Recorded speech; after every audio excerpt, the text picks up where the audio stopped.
Boa tarde, alunos da primeira série do ensino médio. Boa tarde, colegas professores, quem mais estiver assistindo. Nós estamos aqui nessa aula sobre socialização e poder, para relembrarmos aqui as questões relativas, à relação do indivíduo com a sociedade. Como nós, indivíduos, como as pessoas, elas são inseridas, começam a fazer parte dessa sociedade, uma vez que nós não nascemos sabendo dos referenciais da nossa cultura. Como vocês sabem, eu sou a professora Jennifer e estarei aqui mediando a aula da ninguém menos, Fabiana, maravilhosa Fabi. Não, mediando é modo de falar, porque aqui é uma coisa muito democrática, a gente dá aula junto. E a ideia é justamente essa, a gente bota a mediação ali porque tá no protocolo, né?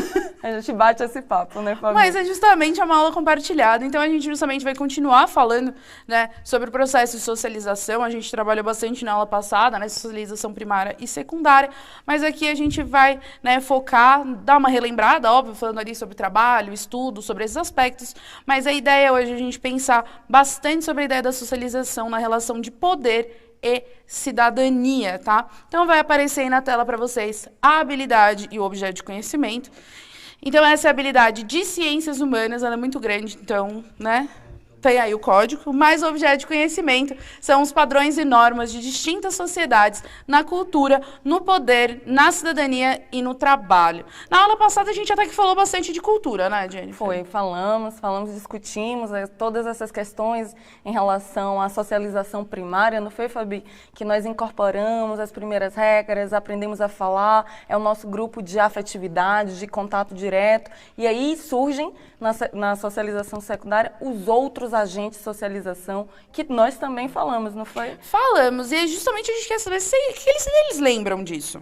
Vamos ver, Fabi? Então, para a gente começar essa aula, a gente quer saber quais são os outros espaços de aprendizado onde a gente pode aprender para além das nossas famílias. Então, quais são os outros lugares, as outras instituições que também vão nos ensinar ali essas normas e regras sociais. Ali tá 2 minutinhos, mas como a nossa aula aqui é curtinha, vamos diminuir para 1 minutinho? Vamos. Acho que a galera consegue. E aí a gente já volta.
Muitíssimo obrigada, professores, alunos, Nós construímos essa aula a partir de muitas vozes, Por isso que ela tem essa construção colaborativa que enriquece o nosso pensamento e o nosso olhar sociológico. Vocês colocaram aqui, pensando em quais outras instituições, além da família, contribuem para o processo de socialização.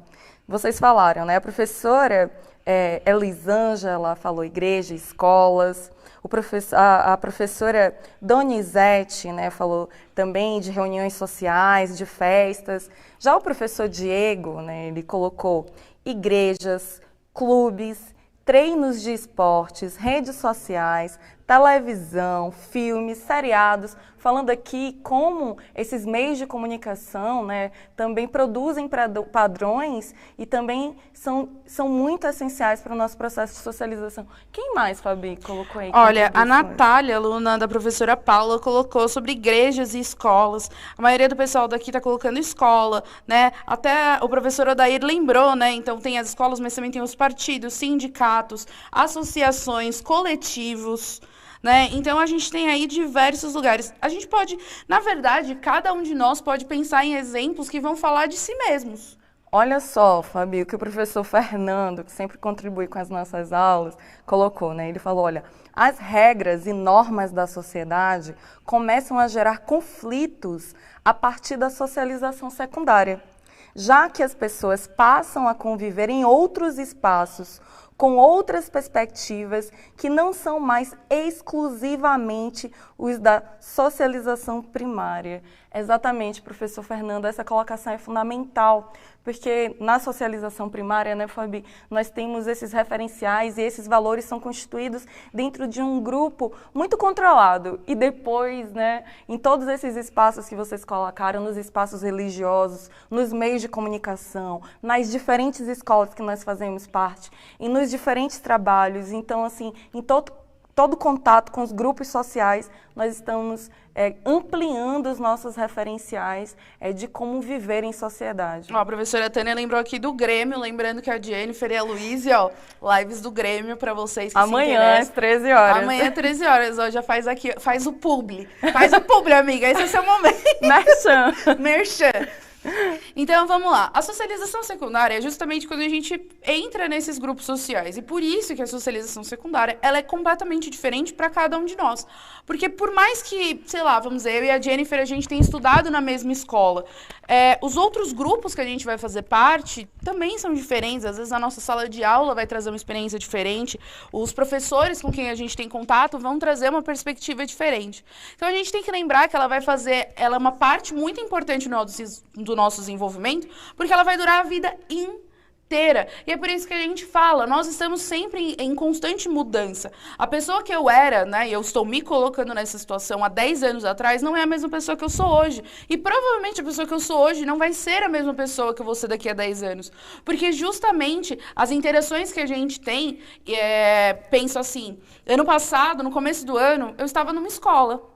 Né? Eu tinha uma realidade dentro da minha escola, com as pessoas que eu conhecia, com a realidade da escola onde eu estava, e hoje eu estou em outro lugar, me relacionando com outras pessoas, tendo novas experiências, e isso também muda, né, muitas vezes. E essa colocação é fundamental, né, Fabi? Essa dimensão da mudança e da transformação. Nós já sabemos que a cultura é dinâmica, né, e ela muda a depender do espaço geográfico, né? Se nós mudamos de cidade, se nós mudamos de país, e se nós mudamos de época também. Então, pensando na realidade, nós, enquanto professores, trabalhadores nas diferentes regiões de São Paulo, a socialização em áreas mais rurais, a socialização no litoral e a socialização no centro, ela acontece da mesma maneira? Certamente não. A realidade também muda a partir da perspectiva das socializações em relação à classe. Né? Se nós somos indivíduos que são trabalhadores, se nós já somos burgueses, né? Temos aí patrimônios gerados por herança, proprietários de terra, donos de empresa, a realidade e as oportunidades são diferentes. Se nós somos homens ou mulheres, né? Nós sabemos aí as construções, né, dos papéis dos indivíduos dentro dessa realidade social que nós fazemos parte. Né? Se somos negros, se somos indígenas, somos descendentes europeus, asiáticos, todas essas relações, né, com a nossa história, com o nosso espaço, com o nosso lugar de pertencimento e a época que nós estamos inseridos, muda. E aí, ó, a gente trouxe essa frase aí pra gente pensar, né, que justamente a adolescência é um segundo parto, é nascer da família para andar sozinho na sociedade. Porque justamente a família, ela vai dar uma noção ali bem simples, vamos dizer assim, do que é a nossa cultura, da gente falar, mas realmente a interagir com outras pessoas, ela vai vir nessa socialização secundária. E aí vai aparecer aí na tela para vocês que as instituições sociais têm um papel muito fundamental, né? É um conjunto de regras que vão ser transmitidos pra gente. Na família, né, a gente aprende aquelas regras sociais básicas de questão de respeito, de como falar com as pessoas. Na escola, a gente vai começar as primeiras regras de horário, de comportamento, de alguns tipos de hierarquia. Na igreja também a gente tem ali algumas regras que cada igreja... A gente coloca igreja, mas se a gente pensar qualquer centro ali que você tenha alguma fé, seja uma igreja, seja um terreiro, ele tem as suas próprias regras, ele tem as suas próprias normas. O trabalho também, eu acho que a gente pode pensar assim, nós como professoras, nós seguimos regras de trabalho completamente diferentes de um médico. A gente não precisa usar jaleco, por exemplo. Né? O nosso horário de trabalho é diferente, a interação que nós temos com as pessoas é diferente. Da mesma maneira que um arquiteto, a gente não precisa trabalhar com um capacete de segurança. Né? Um médico não precisa trabalhar com capacete de segurança, porque as regras são diferentes também para cada lugar que você vai, para cada grupo social que você pertence, as regras são diferentes. Então, a gente pode pensar isso da maneira mais simples, às vezes a maneira com que você fala com seus pais não é a mesma maneira que você vai falar com seu amigo, que não é a mesma maneira que você fala com seu chefe, e assim sucessivamente. E é essa a importância da socialização, é a gente entender que ela vai trazer para a gente as regras sociais, e que essas regras sociais muitas vezes variam de grupo para grupo, né, Jennifer? Exatamente, Fabi. É importante, né, nós nos colocarmos dentro do nosso contexto, né, porque às vezes parece um pouco abstrato, né, é sempre importante a gente entender, não existe nenhum indivíduo que não passe por um processo de socialização. Não existe como não sermos inseridos, apresentados e produzirmos esse aprendizado sobre como nós vamos nos relacionar dentro da sociedade. Então, nosso primeiro grupo, esse grupo primário é a família, e nós aprendemos, né, essas primeiras regras, essas normas, esses padrões que nós iremos carregar como tatuagens na nossa pele para o resto da nossa vida. Né, esses valores, né, esses comportamentos, às vezes nós até parecemos muito com os nossos familiares, no jeito de falar, na forma que nós utilizamos, né, a moda que nós utilizamos, mas a partir de um determinado momento em que nós estamos frequentando outros espaços, nós vamos nos ampliar, e é nesse momento, assim como o professor Fernando falou, que surgem alguns conflitos, e às vezes esses conflitos estão até relacionados com a família, não é, Fabi? Exato. Ó, algumas coisas aqui do chat, o professor Max falou sobre a socialização primária. A socialização primária a gente falou na aula passada, né? Então essa daqui a gente só está dando uma recapitulada na socialização secundária, mas pode deixar que a aula da semana passada foi sobre isso. E eu lembrei uma coisa que apareceu bastante aí no passado, porque às vezes o pessoal falava, mas e se eu sou antissocial, né? E se eu não gosto de socializar? O fato é, essa socialização que a gente fala, essa convivência, eu não gosto de ficar em lugares muito cheios, de conversar com muitas pessoas, mas você passa pelo processo de socialização, entendeu? Se você está consumindo, como o professor falou, você está consumindo novelas, está consumindo série, você está consumindo alguma coisa, você tem esses hábitos sociais, você sabe, muitas vezes, se relacionar, vamos dizer, ter regras. Você pode não ter traquejo social, né, que é o que a gente fala, aquela malemolência ali para poder falar com as pessoas. Mas você sabe as regras sociais, né? Você tem muito claro o que você pode, o que não pode fazer, você não sai na rua pelado, né, muito louco, porque justamente você tem essa noção das regras sociais. A socialização todos nós vamos passar. Exato. O fato de você se sentir com menos vontade, né, de participar dos grupos pode ter muitos fatores, e um desses fatores pode ser as dificuldades de comunicação. Nós vivemos em uma sociedade cheia de preconceitos e conflitos. Desde a infância, nós sofremos bullying e estamos submetidos a uma série de relações de poder. Entender, né, que não é natural, nada na sociedade é natural, tudo é uma construção social, inclusive esse sentimento de ser antissocial.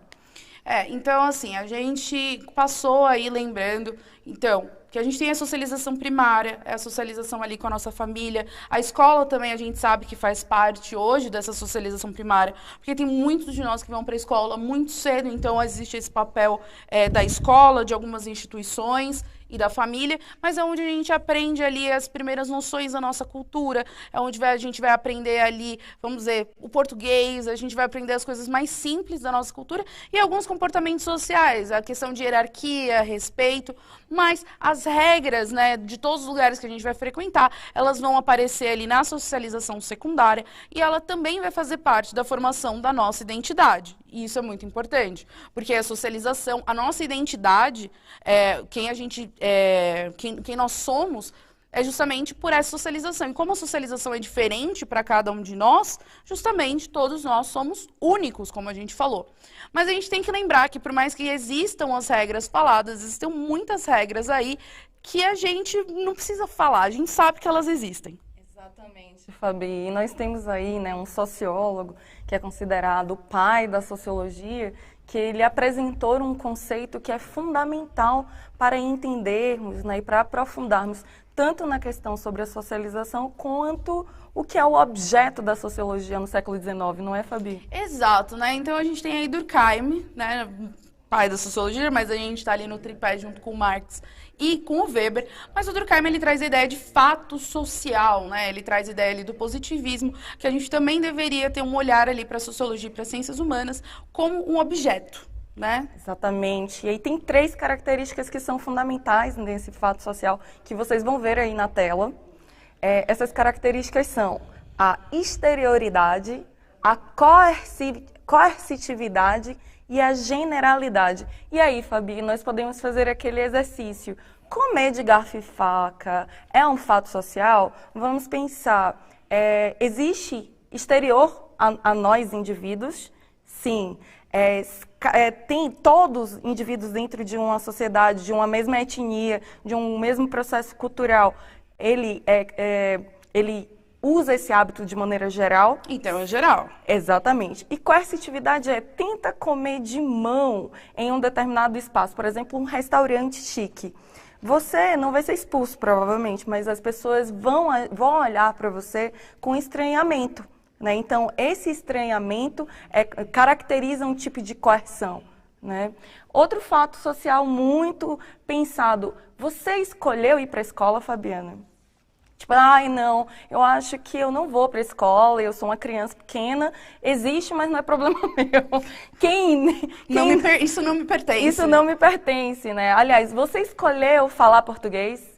Então, todas as vezes que estivermos diante de um determinado fato, de um fenômeno dentro da sociedade, que é exterior, que é geral e exerce um tipo de coercitividade na nossa vida, nós estamos diante de um fato social, e esse fato social, que é o conjunto da sociedade influenciando o indivíduo a agir de determinada maneira, essa influência é um tipo de poder. E a gente pode pensar que o fato social, ele vai entrar bem naquela questão de que várias regras que nós seguimos, elas não estão escritas.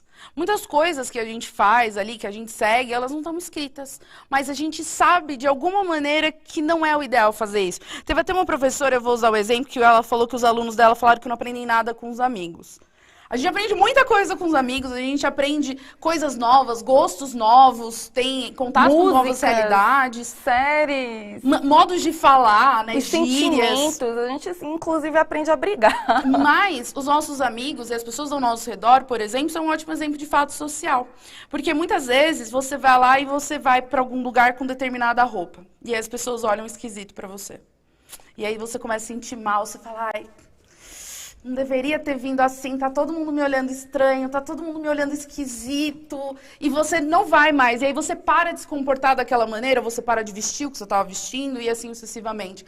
Eles não precisaram te falar nada, mas essa coercitividade deles olharem para você e você falar, acho que eu não vou fazer mais, isso é um ótimo exemplo de como o fato social funciona. Não tinha nada escrito que você não podia ir daquela maneira, ou não podia falar daquela maneira, né? Não tem ali nenhuma norma que proíba você, mas justamente você tem ali um poder onde as pessoas olham para você e você se sente desconfortável, você para de fazer. E esse desconforto, né, é o que nós chamamos de um tipo de coerção. Né? Então, despertar esse olhar sociológico, né, é começar também a produzir um processo de estranhamento, de desnaturalização sobre hábitos que parecem naturais, mas de fato são construções sociais e são construções históricas, não é, Fabi? E quando a gente falou, né, da própria habilidade, a gente pensou ali sobre a cultura, a gente falou sobre o trabalho, mas uma coisa muito importante sobre as normas e regras também é a questão do poder. E é por isso que é muito importante a gente entender o fato social, porque o fato social, ele vai estabelecer, né, ele tem um poder sobre nós que a gente muitas vezes não enxerga, né, o fato social muitas vezes a gente não se toca que ele existe, a gente entende como se fosse o fluxo natural das coisas, né, é aquela história, muitas vezes a gente faz coisas sem saber porque a gente faz, e a gente olha e fala, mas sempre foi desse jeito. Sim. Mas o que fez você fazer? Não, não sei, mas é desse jeito, não é? E essa é a ideia fundamental do Durkheim, né? Pensar que as instituições sociais, a família, a escola, o Estado, a religião, né, as leis, elas produzem um certo tipo de coercitividade, e essa coerção, né, essa capacidade de fazer com que você faça algo, mesmo que você não queira, né, se institui como formas de poder. Mas existem outras perspectivas de poder, né, que não estão só nas mãos, não pensa o poder como uma coisa que está nas mãos de determinados grupos, mas o poder está em todas as relações. Né? Então, a gente trouxe aqui para vocês o Foucault, né? É claro, lembrando, essa aula é muito curta, então a gente está fazendo um resumo do resumo do resumo, então é sempre bom você ir atrás disso depois para entender melhor. Mas a gente também traz essa ideia do Foucault com a questão dos micropoderes. Porque muitas vezes a gente pensa, quando a gente fala em poder, em coisas muito grandes. É o Estado, sei lá, a polícia. A gente nunca pensa que existe sim relações de poder entre nós. Dentro da nossa casa, entre os nossos amigos, sempre vai existir. Então, nas nossas relações, sempre vai existir essa relação com poder, e ela é coercitiva. É aquela questão da pessoa olhar feio para você e você se sentir intimidado e se sentir mal de estar daquela maneira. E só de você se sentir mal dela ter esse poder sobre você, isso já mostra que existe um poder que não é só o poder da lei, o poder da instituição, mas existe o poder das nossas relações. E são as microesferas de poder. E qual é a ideia? Em algum momento, é óbvio, a gente pode até usar o Durkheim como exemplo, você tem a questão de, por exemplo, punição. Então, a gente tinha punições públicas. A gente esperava o crime acontecer, e aí depois existia uma punição que era um show, assim, né? Meu Deus, praça pública, todo mundo lá. Justamente, ó, se você fizer isso, é o que vai acontecer.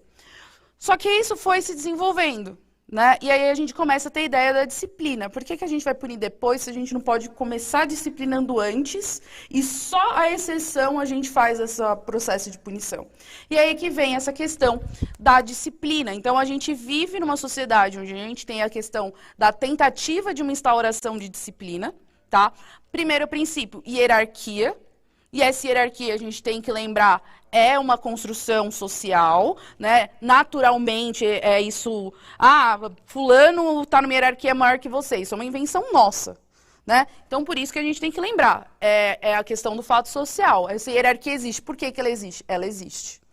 Então, você tem a questão de uma hierarquia, seja com pessoas mais velhas, seja com uma posição no trabalho, seja com uma patente, seja com um lugar onde você está. Então, aquela pessoa que está mais tempo que você num determinado lugar, ela tem um poder que você não tem.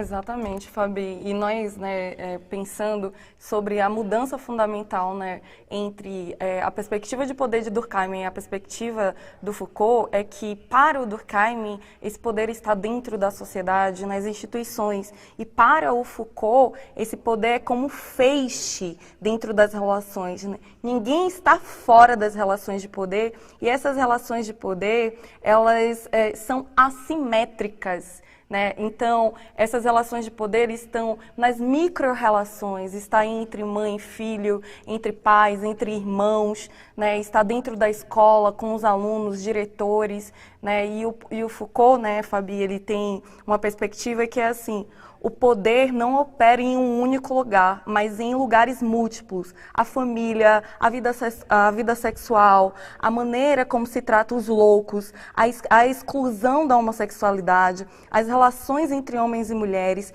todas essas relações são relações políticas e são relações de poder. Então, só podemos mudar a sociedade sobre a condição de mudar essas relações.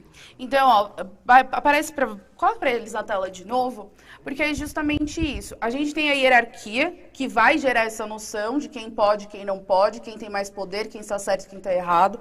A gente vai ter ali a questão da sanção normalizadora, que é você saiu daquilo, você tem uma punição. Essa punição existe em qualquer lugar, seja na sua casa, seja na escola, seja em qualquer lugar, pode ser uma punição, por exemplo, ir para cadeia, mas pode ser uma punição, você não vai sair hoje para jogar bola porque você fez algo errado. Exatamente. Você vai disciplinando as pessoas. E você disciplina o corpo né, você disciplina essas relações, né, como Tá ali embaixo, ó, que já controle do corpo. você tem a ideia do controle da disciplina, tem as instituições de poder, né, que estão relacionadas ao Estado, à família, mas principalmente o poder é um feixe e está aí entrelaçado entre os indivíduos. Né? É um feixe que forma redes e que todos estão em relação de poder uns com os outros. E aí, a gente sabe que os professores falam, não, mas é muita coisa. A gente sabe